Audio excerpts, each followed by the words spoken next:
بسم اللہ الرحمن الرحیم۔ حضرت شیخ الاسلام عارف اللہ امام محمد انوار اللہ فاروقی علیہ رحمت و رضوان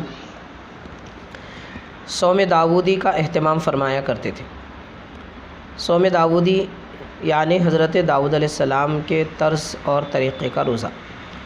حضرت داؤد علیہ السلام روزہ اس طرح رکھتے تھے کہ ایک دن روزہ رکھتے اور دوسرے دن افطار فرماتے، اور حضرت داؤد علیہ السلام کے طریقے پر حضرت شیخ الاسلام بانی جامع نظامیہ رحمۃ اللہ علیہ روزہ رکھا کرتے تھے۔ اس کا فائدہ یہ ہے کہ روزہ رکھنے کی عادت نہیں ہوتی، اور روزہ رکھنے کی عادت نہ ہونا نفس پر بار گراں گزرتا ہے۔ یعنی آدمی اگر مسلسل کھاتا رہے تو کھانے کی عادت ہوتی ہے، نہ کھائے تو نہ کھانے کی عادت ہو جاتی ہے۔ روزہ رکھنے کا اصل مقصود یہ ہے کہ نفس پر مشقت گزرے اور نفس کو گرانی محسوس ہو، اس کی خواہش ٹوٹے۔ روزہ نہ رکھنے کی عادت ہو اور روزہ رکھنے پر کوئی نقصان نفس کو نہ ہو تو اصل مقصود جو روزے کا ہے وہ باقی نہیں رہتا۔ اس وجہ سے صوم داودی کا اہتمام فرمایا کرتے تھے۔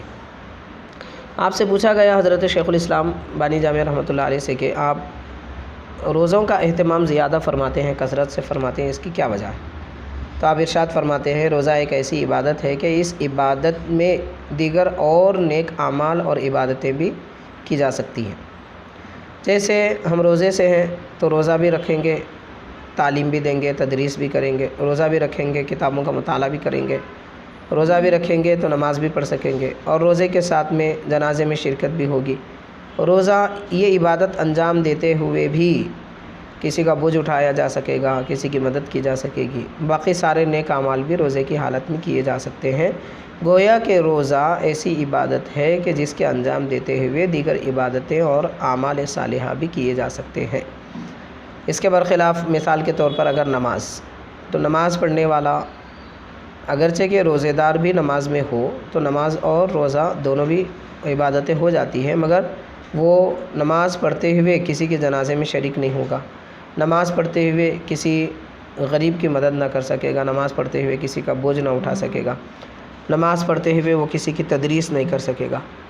حضرت شیخ الاسلام رحمۃ اللہ علیہ فرماتے ہیں کہ روزے کی حالت میں باقی دیگر عبادات بھی کی جا سکتی ہیں، اس لیے میں روزے کو زیادہ ترجیح دیتا ہوں۔